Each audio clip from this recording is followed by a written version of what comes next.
October 14th, 1943, 1647 hours, Thorpe Abbotts, England. The B-17 Flying Fortress shuddered to a stop on the runway, its number 3 engine completely dead, number 2 smoking. Lieutenant Colonel James Shannon counted the holes as he walked around the aircraft. 17 through the left wing, 23 in the fuselage, 8 more clustered around the tail gunner's position. The metal skin looked like a colander. His navigator, Lieutenant Frank Morrison, climbed down through the nose hatch, his flight suit soaked with sweat despite the sub-zero temperatures at 25,000 feet. "Skipper, we shouldn't be alive," Morrison said, his voice tight. "Jerry threw everything at us over Schweinfurt." Shannon ran his hand along a line of bullet holes that traced the entire length of the fuselage, missing the fuel tanks by inches. Around him, other fortresses were landing, many trailing smoke, some firing red flares indicating wounded aboard. Of the 291 B-17s that had departed for Schweinfurt that morning to bomb ball-bearing factories, 60 hadn't made it back. Another 17 would be written off as beyond repair. 121 of the survivors needed significant repairs before flying again. The mathematics were brutal. At this loss rate, a bomber crew's statistical chance of surviving their required 25-mission tour was less than 30%. But as Colonel Shannon stood examining his damaged bomber, counting holes and wondering how they'd survived, 200 miles away in a nondescript apartment building near Columbia University in Manhattan, a Hungarian Jewish refugee mathematician was about to solve a problem that would save hundreds of bomber crews. His name was Abraham Wald, and his insight would revolutionize not just military strategy, but the entire field of statistical analysis. The damaged bomber Shannon flew was exactly the kind of data the United States Army Air Forces had been collecting for months. Every B-17 that returned from missions over Germany was meticulously examined.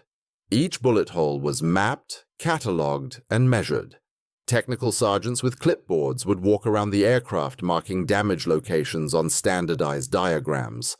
The data was overwhelming in its consistency. The fuselage took the most hits, averaging 1.73 bullet holes per square foot. The wings came second at 1.21 holes per square foot. The fuel system showed 1.55 hits per square foot, but certain areas, particularly around the engines and cockpit, showed remarkably little damage, sometimes as few as 0.3 hits per square foot. To the military brass at Wright Field in Ohio, the solution seemed obvious. Major General Oliver Eccles, chief of the Material Command, had called a meeting in September 1943. "Gentlemen, the data speaks for itself," he said, pointing to a chart showing damage distribution across a B-17 silhouette. "We need to reinforce these areas taking the most damage, add armor plating to the fuselage, strengthen the wings." The logic appeared unassailable. You armor where the enemy bullets hit most frequently, but Eccles had a problem: weight. A B-17G already weighed 36,135 lbs empty. Every pound of armor added meant less bomb load, less fuel capacity, reduced maneuverability. The fortress could carry approximately 1,500 lbs of additional armor, but that armor had to be placed strategically. Put it in the wrong place, and you'd burden the aircraft for no protective benefit. The Air Force needed mathematical precision, not military intuition. 6 weeks before that disastrous Schweinfurt raid, the problem had been handed to the Statistical Research Group at Columbia University. The SRG occupied 3 floors of an apartment building near the Columbia campus, its windows painted black for security. Its existence was largely unknown even to most military personnel. Inside worked 18 of America's finest mathematical minds, recruited through what SRG Director Alan Wallace called the Old Boy Network of academic statistics. They had already solved problems ranging from the optimal pattern for naval convoy formations to the mathematical probability of hitting targets with the Norden bomb sight. Abraham Wald had joined the group in 1943. One of many European refugee scholars who would profoundly impact the American war effort. Born in 1902 in Kodva, then part of Austria-Hungary, now Cluj-Napoca, Romania, Wald had been homeschooled by his parents because, as an Orthodox Jew, he couldn't attend school on Saturdays as Hungarian law required. His mathematical genius had earned him a position at the University of Vienna, but the 1938 Anschluss had ended his career there. He'd fled to America, where Columbia University had offered him a position. Now, instead of working on pure mathematical theory, he was applying his intellect to keeping American airmen alive. The Air Force delivered their data to the SRG in late August 1943. Boxes of reports, thousands of damage assessments, photographs, measurements. Captain Robert McNamara, then working with the Air Force's Office of Statistical Control, had supervised the data collection. Every returning bomber from the 8th Air Force based in England had been examined. The patterns were clear and consistent. Heavy damage to the fuselage and wings, minimal damage to the engines and cockpit areas. Wald spent 3 days examining the data in silence. His colleague, economist Milton Friedman, later recalled, Abraham would sit there smoking his pipe, saying nothing for hours. Then suddenly he'd make a mark on paper and return to silence. The other statisticians at SRG had already begun calculating optimal armor distribution based on hit frequency when Wald finally spoke at their September 2nd meeting. "You are all wrong," he said simply. "The Air Force is wrong. You are looking at this backwards." The room fell silent. Frederick Mustella, a young statistician who would later become president of the American Statistical Association, asked what everyone was thinking. "Abraham, the data is clear. These areas receive the most damage. How can reinforcing them be wrong?" Wald stood and walked to the blackboard. He drew a simple B-17 outline, then marked the areas showing heavy damage in the Air Force data. "These planes returned," he said. "They took this damage and survived. Every plane you examined took hits here." He pointed to the fuselage and wings and still made it home. He then drew another B-17 outline. "Where are the planes that didn't return? What did their damage patterns look like?" He marked the areas showing little damage in the returning aircraft data, the engines, the cockpit, the tail control surfaces. If damage were truly uniform, we should see equal distribution across all areas. We don't. The missing damage is on the missing planes. The revelation was like a thunderbolt. Statistician Leonard Jimmy Savage would later call it one of the most elegant insights of the war. The Air Force had been looking at survivors and assuming they represented all aircraft. Wald recognized they were seeing only half the picture, the half that lived to tell the tale. "Consider it mathematically," Wald continued, writing equations on the board. "Let us assume reasonably that enemy fire is essentially random, that German anti-aircraft gunners and fighter pilots aren't precisely aiming at specific aircraft components from thousands of feet away. If fire is random, damage should be uniformly distributed across the aircraft's surface." He wrote out the probability distributions. If we see non-uniform distribution in returning aircraft and we assume uniform distribution of enemy fire, then we must conclude that aircraft hit in the underrepresented areas did not return. These are your critical areas. These are where armor belongs. George Stigler, the economist who would win a Nobel Prize in 1982, was in the room. He later wrote, "It was so obvious once Abraham explained it, yet none of us had seen it. We were all looking at the data. Abraham was looking at what wasn't in the data." The implications were staggering. The Air Force had been preparing to add armor to the areas that could best survive damage while leaving critical areas exposed. It would have been precisely backwards, potentially making losses worse rather than better. Wald's insight cut through months of planning with pure mathematical logic. But Wald wasn't finished. Over the next 3 weeks, he developed a comprehensive mathematical model for optimal armor placement. His work, eventually compiled in 8 memoranda, went far beyond simple observation. He calculated vulnerability coefficients for different aircraft areas, factoring in not just hit probability, but functional criticality. A hit to the aileron control cables, for instance, was far more likely to be fatal than multiple hits to non-structural fuselage areas. On September 20th, 1943, Wald presented his complete analysis to Air Force representatives. Brigadier General Orville Anderson, head of the IITU 8th Bomber Command, had flown in from England specifically for the meeting. Anderson was skeptical. "Professor Wald, you're asking us to ignore actual battle damage we can see and armor areas that appear undamaged." Wald pulled out a statistical analysis of the previous month's losses. "General, your loss rates are unsustainable. In August, you lost 60 B-17s attempting to bomb Schweinfurt and Regensburg. That's 600 men. Your own data shows that 38 of those aircraft were seen to suffer engine failures before going down. Engine armor could have saved them." He showed another chart. "Here's your June raid on Kiel. You lost 26 aircraft. Witness reports from returning crews indicate at least 15 went down after cockpit hits. Yet, in your surviving aircraft, cockpit damage is minimal. This is not coincidence. This is what I call survivorship bias. We only see the survivors." The term was new, coined by Wald himself during his analysis.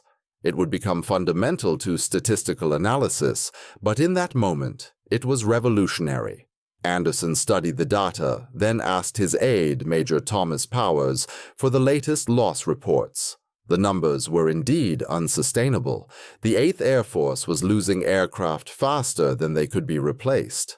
"How much weight are we talking about?" Anderson asked. Wald had anticipated this.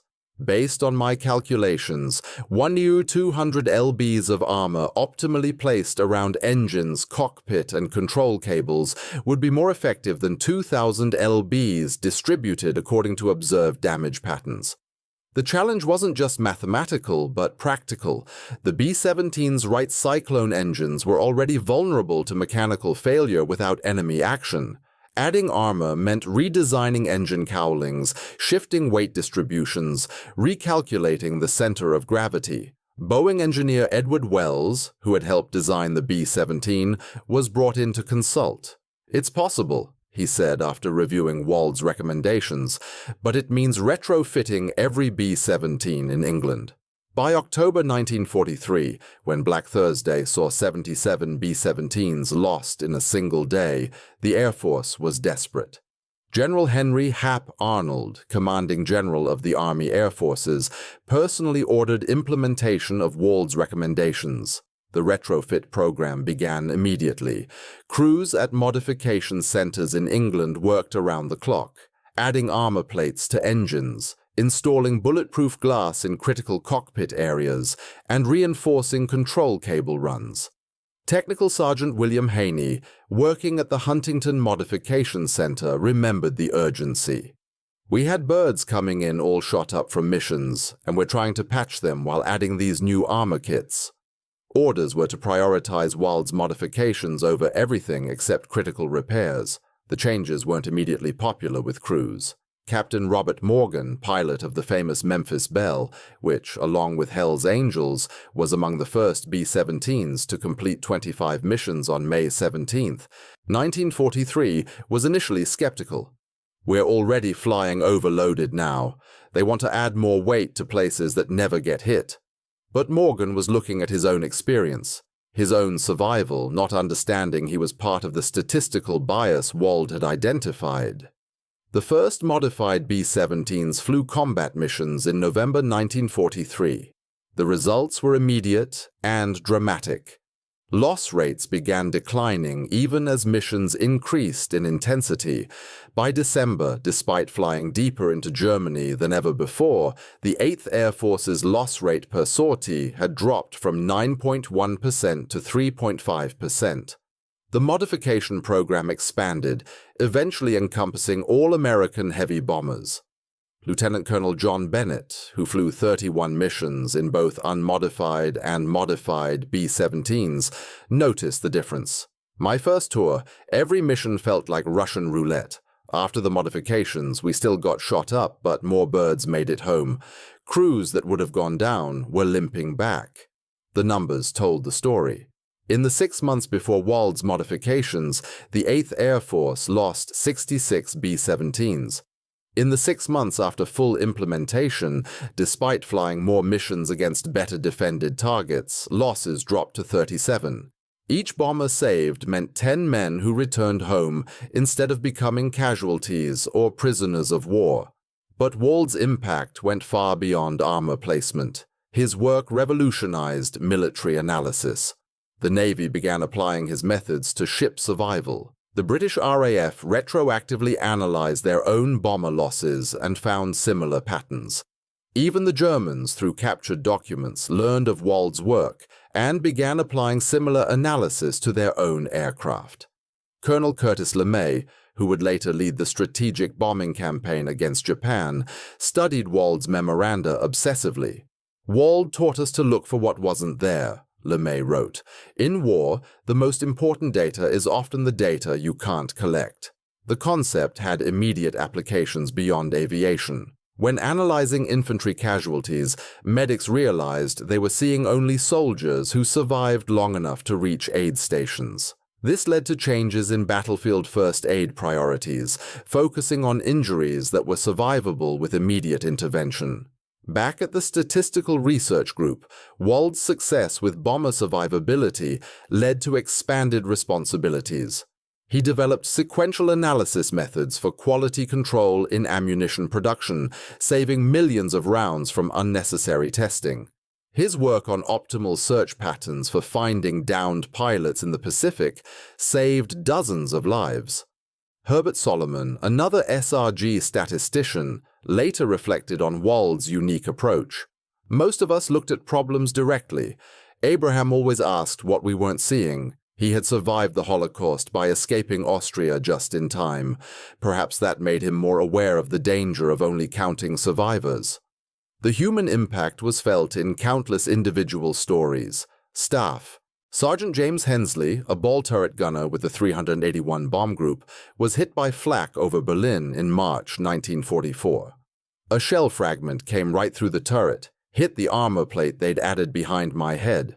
Before Wald's modifications, that would have killed me. Instead, I just got my bell rung. Technical Sergeant Roy Vasquez, a flight engineer with the 91st Bomb Group, experienced similar salvation. "We lost number 2 engine to flak over Frankfurt before the armor upgrades. Losing an engine usually meant fire, then bail out or blow up, but the armor protected the fuel lines. We made it home on 3 engines. The modifications weren't perfect. Some crews complained about reduced speed and maneuverability. The added weight meant longer takeoff runs, critical when operating from England's often foggy, shortened runways. Fuel consumption increased slightly, but these drawbacks paled compared to improved survival rates." By early 1944, Wald's work had become doctrine. The Air Force's Statistical Control Office, led by Charles Tex Thornton, integrated survivorship bias analysis into all operational planning. When the P-51 Mustang was introduced as a long-range escort fighter, analysts used Wald's methods to determine optimal fuel tank armor, significantly reducing losses to ground fire. The impact extended to the Pacific Theater. B-29 superfortresses bombing Japan received armor configurations based on Wald's analysis, adapted for Pacific conditions. Navy dive bombers and torpedo planes were similarly protected. Marine Corps aviation units reported dramatic improvements in aircraft survivability during island hopping campaigns. Captain Robert McNamara, who had helped collect the original bomber damage data, later became Secretary of Defense during the Vietnam War. He often cited Wald's work as an example of how quantitative analysis could save lives. Wald showed us that intuition, even informed military intuition, could be precisely wrong. Mathematics doesn't lie. The German response to American bomber modifications revealed their recognition of Wald's impact. Luftwaffe General Adolf Galland wrote in his memoirs, "The Americans suddenly became harder to kill. Our pilots reported that shots which should have been fatal were not bringing down bombers. We suspected armor improvements, but didn't understand the systematic approach behind them." German fighter pilot training began emphasizing engine shots even more heavily, but this made attacks more difficult and dangerous. Approaching from angles that exposed engines meant flying through defensive fire from multiple bombers. German pilot losses increased as they adapted tactics to counter Wald's innovations. Meanwhile, the original data that had seemed so convincing continued to accumulate. By war's end, the Air Force had documented damage on over 45,000 returned aircraft sorties. The patterns remained consistent: heavy damage to fuselages and wings, minimal to engines and cockpits, exactly as Wald had predicted for surviving aircraft. Each data point validated his theory. The cost of not seeing survivorship bias earlier was sobering. Statistical analysis after the war suggested that implementing Wald's recommendations 6 months earlier could have saved approximately 300 aircraft and 3,000 airmen. These were not abstract numbers, but real lives lost to a cognitive blind spot. In December 1943, 3 months after Wald's initial presentation, the 8th Air Force launched Operation Argument, a series of massive raids on German aircraft production. Despite facing the most intense fighter opposition of the war, loss rates remained manageable. General James Doolittle, who took command of the 8th Air Force in January 1944, credited improved aircraft survivability as crucial to maintaining offensive pressure. "Wald gave us the ability to sustain operations," Doolittle wrote. "Without his work, we would have had to pause, rebuild, retrain. The air war would have extended by months, possibly years."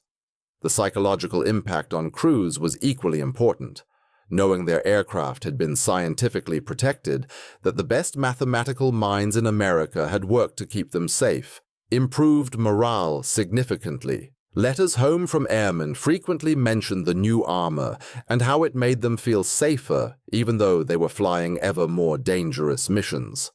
First Lieutenant William Pickering wrote to his wife in February 1944, "They've added armor in all the right places. Smart fellows figured out where we really need protection. Makes a difference knowing someone that intelligent is looking out for us." The modification program wasn't without controversy. Some bomber groups initially resisted, believing their experience trumped statistical analysis. Colonel Dale Smith of the 384 Bomb Group argued, "My crews know where they get hit. We don't need some professor telling us where to put armor." But Smith changed his mind after his group's losses dropped 40% in the 2 months following modifications. He later became an advocate for statistical analysis in military planning, often citing his initial skepticism as an example of how experience could mislead. Wald himself remained modest about his contribution. In a rare interview with the Columbia University newspaper in 1944, he said, "I merely applied standard statistical thinking to available data. The real heroes are the airmen who fly these missions and provide us with the data to analyze." His modesty understated the revolutionary nature of his insight. Before Wald, military analysis had been largely experiential, based on what commanders and crews observed. After Wald, it became mathematical, rigorous, considering not just what was seen, but what was unseen. The concept of survivorship bias spread rapidly through military thinking. Naval commanders analyzing submarine losses realized they were only hearing from boats that survived patrols. Army units studying infantry tactics recognized they were learning only from soldiers who lived to share experiences. Each service began collecting data differently, accounting for the missing, not just the survivors. Dr. Warren Weaver, head of the Applied Mathematics panel that oversaw the SRG, called Wald's work the single most important contribution of statistics to the war effort. This from a panel that had revolutionized everything from code breaking to artillery targeting. The work took its toll on Wald personally. The pressure of knowing lives depended on his calculations, the constant stream of casualty reports he analyzed, the photographs of damaged aircraft with visible bloodstains, all weighed heavily. His colleague Alan Wallace noted that Wald aged visibly during his war work, his hair graying, deep lines forming around his eyes, yet Wald continued developing refinements. His third memorandum, submitted in November 1943, addressed optimal armor thickness, not just placement. His fourth examined trade-offs between armor and defensive armament. Each iteration saved more lives, improving survival rates incrementally but measurably. By D-Day, June 6, 1944, every American heavy bomber flying over Europe incorporated Wald's modifications. The massive air support for the invasion, over 11,000 sorties in the first 24 hours, was possible only because loss rates had been reduced to sustainable levels. General Dwight Eisenhower later stated that air superiority, maintained through acceptable bomber losses, was crucial to invasion success. The numbers from D-Day illustrated Wald's impact. Despite intense anti-aircraft fire from German positions, the 8th Air Force lost only 28 bombers from over 4,200 dispatched, a loss rate of 2.3%. A year earlier, before Wald's work, similar intensity operations had loss rates exceeding 10%. Post-war analysis revealed the full scope of Wald's contribution. The United States Strategic Bombing Survey, conducted immediately after German surrender, examined crashed American bombers across former Nazi territory. The damage patterns on these lost aircraft confirmed Wald's hypothesis precisely. They showed catastrophic damage to engines, cockpits, and control systems, exactly where Wald had recommended armor placement. German records captured after the war provided another perspective. Luftwaffe squadron logs showed increasing frustration with American bomber durability. One German fighter group commander wrote in December 1943, "The fortresses have become flying tanks. Hits that destroyed them 6 months ago now barely slow them down." The legacy extended beyond military application. Survivorship bias became a fundamental concept in statistics, economics, finance, and medicine. Mutual fund performance analysis, medical treatment studies, business success research all now account for survivorship bias as standard practice. Wald's insight that missing data could be more important than present data revolutionized multiple fields. In finance, the concept explained why average mutual fund performance seemed positive when including only existing funds, ignoring those that failed and closed. In medicine, it revealed why certain treatments appeared more effective than they actually were, counting only patients who survived long enough to complete treatment. In business, it exposed why copying successful companies often failed, ignoring the invisible graveyard of similar companies that had tried the same strategies. Colonel Jacob Beezer, who would later serve as weaponer on both atomic bomb missions, studied Wald's work extensively. Wald taught us that in any analysis you must ask who isn't in the room, who didn't survive to be counted, what data is missing because it died with its source. The human cost of the air war remained staggering despite Wald's improvements. The 8th Air Force alone lost 26,000 killed and 28,000 wounded or captured. But statistical analysis suggested these numbers would have been 30 to 40% higher without survivorship bias-based modifications. That translated to roughly 10,000 additional casualties prevented through mathematical insight. Individual stories illuminated these statistics. Lieutenant Richard Cole, who had flown with Doolittle on the famous Tokyo raid, survived 26 missions over Europe in a modified B-17. "I saw birds identical to mine go down from engine hits. The only difference was my engine armor. That's why I'm here talking to you." Sergeant Anthony Picardi, a radio operator, had an even more direct experience. "I took a 20mm cannon shell right to the cockpit armor, blew a hole in the plexiglass, but the armor stopped it. Pilot got some scratches from glass, that's all. Before Wald, that's 2 dead men and a crashed bomber." The modification program continued evolving through war's end. Each generation of bombers incorporated lessons learned. The B-29 Superfortress, designed with Wald's principles from the start, had the lowest loss rate of any American heavy bomber. Despite flying the most dangerous missions over Japan, Wald's influence extended to adversary analysis. His methods were used to study German fighter tactics, Japanese naval strategies, and even enemy industrial production. The concept that missing data could be more revealing than present data became a cornerstone of intelligence analysis. In March 1945, as the war in Europe neared its end, Wald received a commendation from General Arnold. It read simply, "Your mathematical insight has saved countless American lives. The nation is in your debt." Wald characteristically shared credit with his entire SRG team. The war's end didn't end Wald's influence. The newly formed RAND Corporation recruited many SRG members, including several who had worked directly with Wald. They applied survivorship bias analysis to nuclear strategy, space programs, and eventually Vietnam War planning. Tragically, Wald himself didn't live to see his work's full impact. December 13, 1950, while on a lecture tour in India at the invitation of the Indian government, the Air India DC-3 carrying him and his wife crashed into the Nilgiri Mountains in southern India. He was 48 years old. The irony that someone who had saved so many aircraft should die in a plane crash was not lost on his colleagues. At his memorial service, Frederick Mustella said, "Abraham Wald saw what others could not. The ghosts in the data, the missing pieces that told the real story. He saved more lives with mathematics than most generals save with armies." The final measure of Wald's impact came from the airmen themselves. In 1985, the 8th Air Force Association erected a memorial at their museum in Savannah, Georgia. Alongside memorials to famous commanders and Medal of Honor recipients stands a plaque to Abraham Wald. It reads, "To the mathematician who saw the unseen and saved the unturned."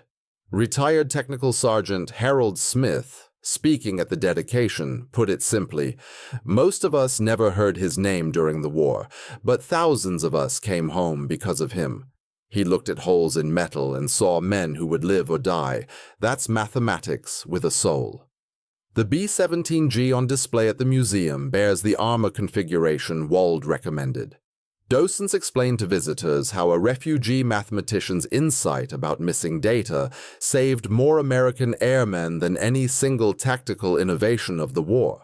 They point to the armor around the engines, the reinforced cockpit, the protected control cables, all placed not where damage was seen, but where it wasn't.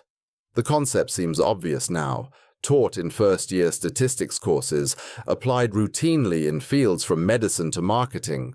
But in 1943, it required genius to see that the bombers that didn't return held the secret to protecting those that would. Abraham Wald's ability to perceive the invisible, to understand that absence of evidence was itself evidence, revolutionized not just military aviation, but the entire approach to data analysis. Today, every time an analyst questions whether their data represents all cases or just survivors, every time a researcher considers what's missing from their sample, every time someone asks, "What am I not seeing?" they honor Wald's legacy. He taught the world that sometimes the most important information is what's not there, that survival itself can blind us to vulnerability, and that mathematics, properly applied, can illuminate truth hidden in plain sight. The final irony is that Wald's own survival story exemplified his theory. He escaped Austria just before the Holocaust consumed the Jewish mathematical community there. Of his University of Vienna colleagues, only those who fled survived to continue their work. The missing data, the murdered mathematicians, represented insights lost forever. Wald survived to revolutionize statistics, but his survival itself was a form of bias, representing only those fortunate enough to escape in time. His work saved hundreds of bomber crews directly and influenced military thinking in ways that saved thousands more. But perhaps his greatest contribution was teaching humanity to question not just what we see, but what we don't see. To always ask who's missing from the room, what data died with its source. In a world drowning in information, Wald's insight remains crucial. That the most important facts might be the ones we'll never collect, the planes that never came home, the stories that ended before they could be told. The mathematics was elegant, the application practical, but the lesson was profound. In trying to protect bombers, Abraham Wald discovered a fundamental truth about knowledge itself. We are all survivors, and our survival shapes what we think we know. Only by acknowledging the missing, counting the uncounted, remembering the unreturned, can we approach real understanding. That insight, born from bullet holes in aluminum, has saved more lives than all the armor ever manufactured.